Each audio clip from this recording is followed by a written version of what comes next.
So, sahabat saya yang baik hatinya, kita baru meninggalkan Seoul, terbang 50 menit. Nah, hari ini kita mau lihat Jeju Island yang terkenal itu seperti apa.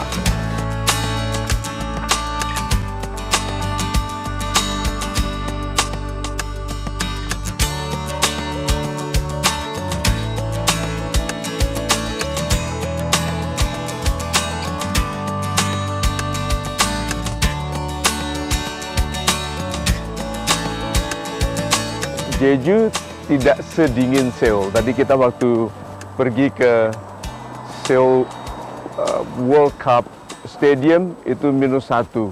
Bahkan ditambah dengan angin, wind chill factor jadi lebih dingin dari itu. Karena kita berada sekarang 50 menit penerbangan ke arah selatan. Dan selalu ke arah ekuator lebih hangat. Nah, pulau ini dikenal banyak 3 hal. 1, angin yang banyak. 2, banyak perempuan, banyak penduduk wanita. Bukan cerita lucu-lucuan, tetapi karena mulai dari zaman dulu, angin yang keras, cepat, kuat sekali dalam bentuk badai, banyak mengambil korban. Jadi nelayan-nelayan laki-laki banyak korban, sehingga itu sampai berdampak sampai sekarang. Sehingga penduduk di sini lebih banyak wanita.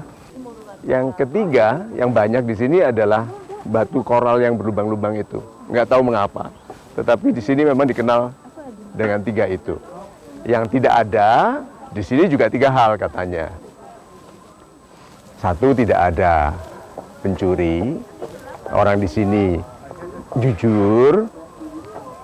Entah itu masih sampai sekarang, karena itu cerita tradisionalnya. Yang kedua, tidak ada pengemis. So kita lihat, ini jam 5.20 sudah gelap seperti ini. Memang di sini dikenal begitu. Musim panas lebih panjang siangnya, tapi musim dingin seperti sekarang pendek sekali siangnya. So besok kita lihat lebih banyak lagi seperti apa Jeju.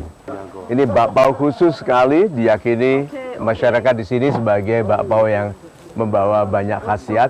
Di dalamnya kacang merah, di luarnya hijau. Ini dari rumput yang pertama kali tumbuh di musim semi. Jadi mereka menunggu rumput tumbuh di musim semi itu diambil, diolah menjadi bagian luar dari bakpao ini. Bukan hanya enak sekali, tetapi khasiat dari rumput pertama musim semi, menghangatkan perut, terutama kalau dimakan sedang panas. Yang mau ke Korea dan suka sosis selama ini hati-hati. Hindari untuk sementara sampai ada pengumuman resmi tentang sosis. Karena sosis di Korea hampir 100%. Kalau hampir 100% berarti 100% ya. Tidak halal. Gitu.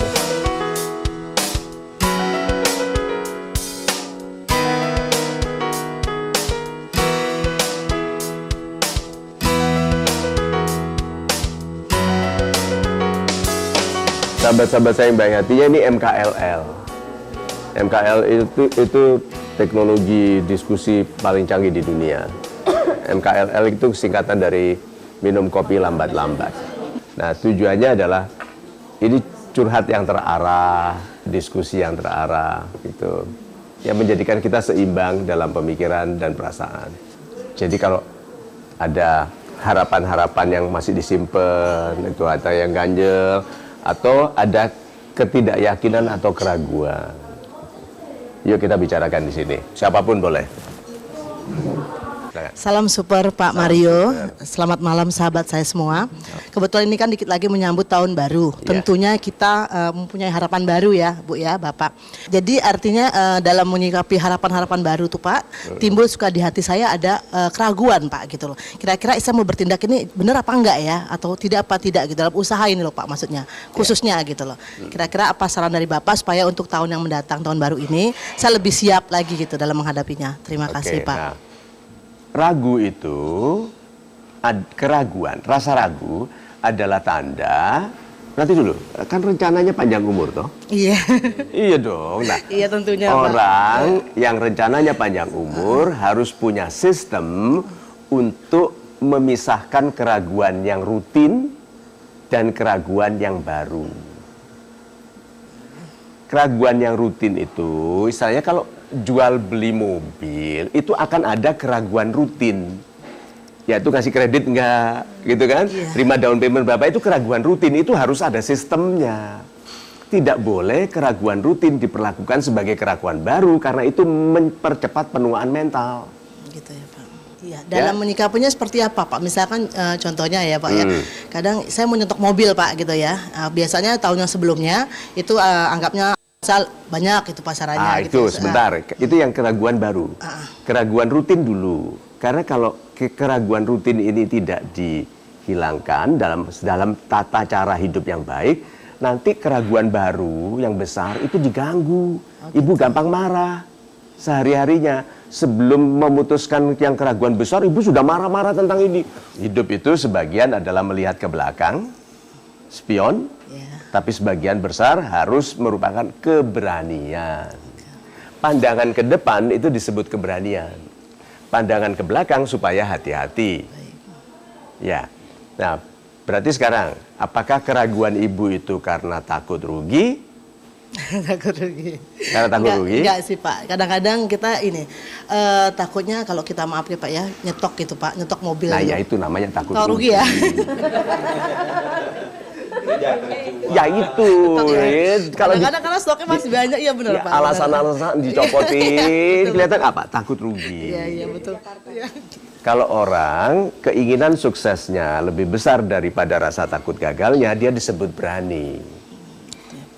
Kalau ibu masih belum berani, berarti rasa takut gagalnya lebih besar daripada ingin suksesnya, ingin untung. Nah itu ibu harus bicara sama dirinya sendiri. Perasaan pertama ibu apa? First feeling ibu apa?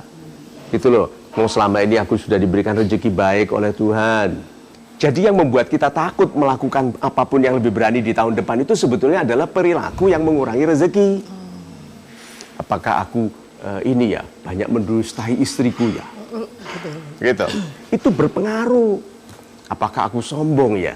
Itu lebih berpengaruh. Tapi kalau aku sudah cek gitu, bohong sama istri, mana mungkin dan tidak bisa. Karena istri punya sistem kontrol. Ya, gitu kan? Iya. Punya sistem ini. Jadi kalau targetku 1 miliar, mungkin aku akan ada biaya karena sikap burukku 200 juta. Jadi mungkin aku penjualan total 800 juta. Keuntungan berapa persen? Gitu kan? Lalu ditutup. Tahu nggak? Begitu ditutup ini, keuntungan 400 juta. Garis 2. Tulisannya di bawahnya apa? Amin. Iya amin. Bukan ya insya Allah. Amin atau like.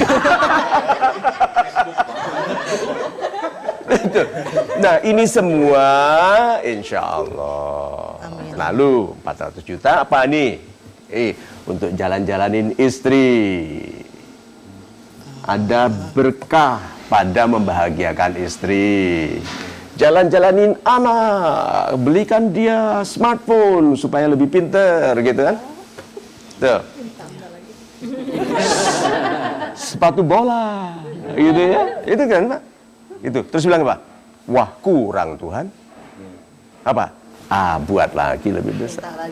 Iya. Tuhan itu maha kaya, jangan batasi yang kita minta. Supaya diberi yang tidak terbatas, jangan batasi yang kita lakukan. Nah sekarang mau ikhlas. Karena kan ada orang bilang gini, tapi kan Pak Mario ada orang yang seumur hidup bekerja tetap miskin. Iya. Karena sukses itu tidak selalu terjadi di musim kita. Sukses itu bisa terjadi di musim anak-anak kita. Ya. Oke, terima kasih Pak Mario. Terima kasih kembali.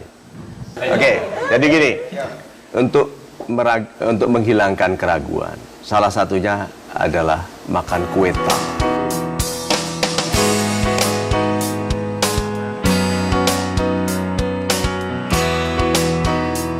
Oke, so terima kasih atas pertanyaan teman-teman tadi, dan setelah makan-makan kue yang enak ini, kita teruskan nanti di suasana yang di luar ya, santai-santai gitu. Iya, dalam bisnis saya Pak. Bentar. Yuk. Ya, diulang dari pertanyaan Pak Mario. Saya harus tanya dulu. Oke. Jarang masuk TV? Jarang masuk TV, betul Pak, itu dia Pak. Itu dia Pak. Bahwa seorang pemimpin itu yang wise, yang berpendidikan tinggi, yang berilmu. Karena kalau memang kepemimpinan diserahkan kepada orang yang tidak berilmu, ya tinggal tunggu kehancurannya. Nih, berilmu, tangannya kanan di atas,